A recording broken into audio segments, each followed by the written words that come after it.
కూడా మీడియా మంచి ఉంటుంది, దానికి ఒక సపరేట్ స్పేస్ ఉంటుంది. కానీ ఇక్కడ ఉన్నటువంటి అసౌకర్యం వల్ల అది కనిపించలేకపోయినందుకు క్షమించమని కోరుతా ఉన్నా మీడియా సోదరులందరినీ. ఇక కేటీ రామారావు పాలకుర్తికి వచ్చి ఏం చెప్తాడు, మా అభ్యర్థి దూరదేశంలో చదివచ్చును, ఇక్కడ ఎవరు దొరకకపోతే అటుకెళ్ళి తెచ్చిరు పిల్లగాడు. దూరదేశంలో చదివచ్చును, అందగాడు, గుణవంతుడు, ఇవేం లేవు. కేటీ రామారావు మీటింగ్ పెట్టి ఇవాళ ఏం చెప్తాడో చూడండి. తీన్మార్ మల్లన్న మంచోడు కాదు. అరే నువ్వేం చేస్తావో చెప్పురామయ్య అంటే తీన్మార్ మల్లన్న మంచోడు కాదని చెప్తాడు. ఇక అలా మంచితనం, కేసీఆర్ కుటుంబం మంచితనం గురించి చెప్తా ఇన్నోడి.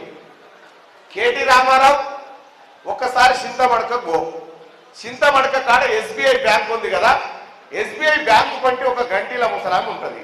ఆమె దగ్గర పోయి అడుగు, మీ నాయన ఆమె గంటీలు ఎక్కకపోయిందా లేదా ఒక్కసారి అడుగు. ఇది తప్పైతేనన్నాను. కేటీ రామారావు సిద్దిపేటలో నువ్వు ఒక పంతులింట్లో ఉన్నావు కదా, ఒక పంతులింట్లో ఉండి అప్పుడు ఎక్కబత్తిలో పోయాను ఉంటుండే. అట్లా ఇట్లా కిరసనాయలతో ఎక్కబత్తిలో పోయాను ఉంటుండే. మీ నాయన ఎక్కబత్తిలో పోయి ఎత్తుకపోయి అమ్ముకున్నాడా లేదా ఒకసారి అడుగు. మీరు చెప్తారు తీన్మార్ మల్లన్న గురించి.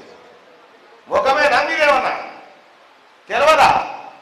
కేసీఆర్ నీ దోస్తు మాధవ్ రెడ్డి నా దగ్గర రాలే, ఏమన్నాడు, బ్యాంకులో లోన్ తీసుకొచ్చి కారు కొన్నాడు, ఈఎంఐలు వస్తే గడ్డాంలో దాచిపెట్టిండక్క కేసీఆర్.